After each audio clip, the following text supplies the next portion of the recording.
The High Evolutionary unlock does not allow us to use power cores. Does that mean that power cores are going to be devalued, that they're not going to be important anymore? Are they stopping the free-to-play community from progressing? I don't think that's the case. I think that power cores are now going to be more important than we have seen in quite some time, because I think we've seen this already. Let me show you what I mean. When we look at the bottom of our roster screen, most of us probably have something similar to what we see here. Now, what has been generally the case when it comes to Marvel Strike Force is 100 shard unlock characters are the standard unlock method. So when we see that, like we see in the case of the Executioner and Malekith, I expect that those two characters will have the standard unlock that we're used to. When we see something different than that, for example, we have the Maestro there at 310 shards. We know that he is a Battle World chase character. So when we see different amounts beyond or less than 100 shards, something that deviates from the 100 shards, that usually means that the unlock method for that character is going to be different, as we see in the case of the High Evolutionary. Now, the High Evolutionary is a 45 shard unlock. So have we ever seen 45 shard unlocks in the game before? Obviously, the answer to that question is yes. For example, we'll just put up on the screen here. This is from my baby account. We have the Undying Team. Now, the Undying Team are epic characters, and they all have these 45 shard unlocks, but we've seen this in other areas of the game in Marvel Strike Force before. Typically, though, when it comes to a 45 shard unlock character, how do we get that character? What do we have to do to acquire them? Typically, there is some type of campaign style event. So we have Zombie Kestrel in the Amassed Horde, right? That is the campaign event that we have going on right now. We have the story mode and the challenge mode. To get into the challenge mode, you need a stronger character. That is something to keep in mind. Most of us, though, will be trying to increase the power of our character by going at these story nodes. What do we need to do that? Well, if we finish a node, right, we typically use campaign energy to do that. The way to get more campaign energy is through power cores, refreshing that node so we can have, refreshing that energy so that we're able to do more nodes. But the nodes are limited. They're not like in the campaign. So we would also need to refresh the nodes using power cores in order to do that. So when it comes to the High Evolutionary, I think something similar is going to happen. When it comes down to unlocking this character, I think that's what we're going to have, is a campaign of some sort, some type of special campaign. We're going to be using our power cores to refresh that energy and refresh those nodes, and that is going to deplete our stash. We usually use a lot more than we normally would on a regular character unlock. And I think it was Boylon who had data mined these already, that something like that looks like it is indeed coming with regards to the High Evolutionary. So I think that means that power cores will not be less valuable. They will be more valuable, right? There's more than one way to put value on a resource. You can either make it more scarce or you put it so it's in more demand. That increases its value as well. So how would the demand for the power cores be increased?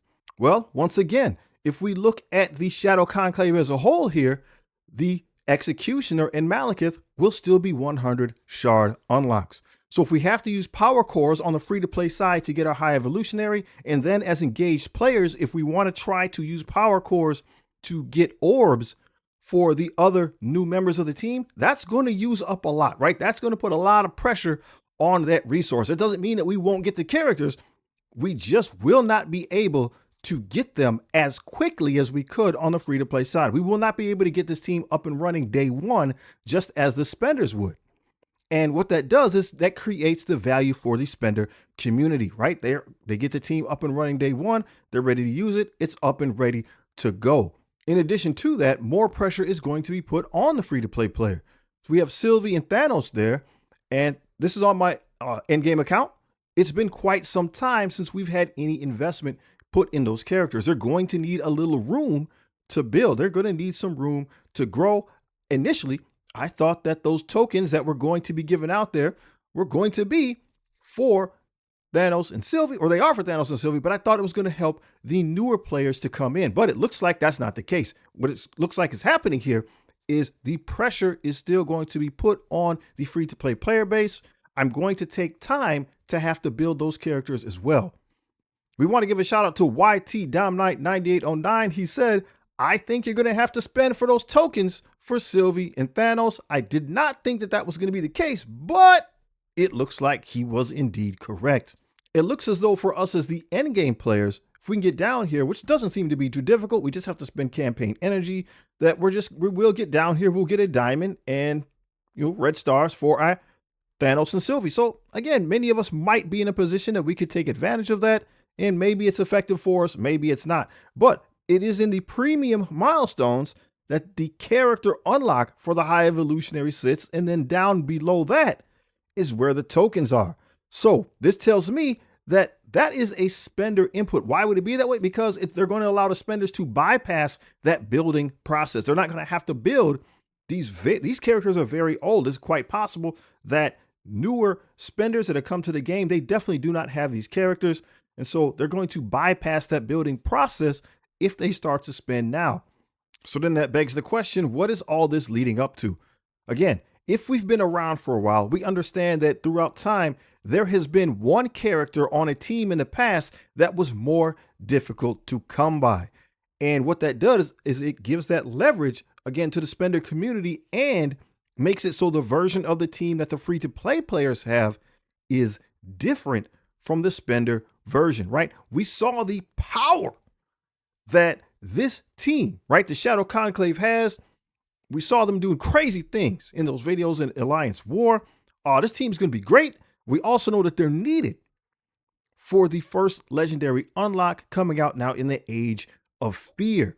The problem that I foresee on the free-to-play side is we will not be able to quickly reproduce the results that we saw in the videos that came out the other day. Why? Because when we unlock our character, we're going to be unlocking him probably at that 2-star version. At 2-star version, he's going to be weak. He's going to be weaker than the 3-star version that we're used to. And so fighting against, again, those strong opponents, we're not going to have the same effect. Why is that the case? So let's just look at his abilities to show you what I mean. The passive here is Intelligent Designer. So the first time this character or Shadow Conclave ally drops below 50% health, right, things are going to happen. There's going to be a health steal, yada, yada. He's going to drop below 50% health a lot faster than the other characters if he's weaker, right? Some of those hits that we saw the team take in the Envoy videos, will our tiny 2-star version be able to take those hits? And what if he's the last character? That's what I foresee, is him being the last character to be released. So will we even have him for this to take effect? If we don't have him, or if he gets knocked out early in the game, right? The speed bar shenanigans, the speed bar mechanics that make sure that we get to go first and do the things that we need to do don't take effect. If this character is not here or he's eliminated, then we lose out on that control text that allows us to get ahead and do what we need to do in the matchup.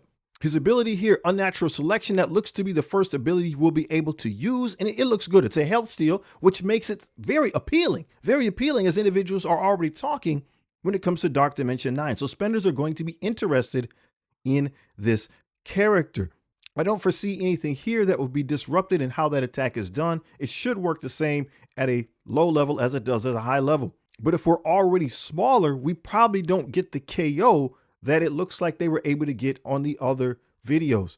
So when it comes to his ultimate here, survival of the fittest, right? We're going to attack all enemies for 500% piercing. But if I'm only a 2-star character, that's very different percentage-wise than if I'm a 7-star character, correct? If I'm going to heal for 15% of this character's max health, again, that's very different if we're talking about 2 stars versus what we saw in the videos, 10 stars. So when we are taking damage, right, we will not be able to rebound and just fill the rest of our character's health back up and withstand some of those big attacks that we saw them taking, right? And a lot of times we didn't see them, right, taking any damage because, right, their output was so high.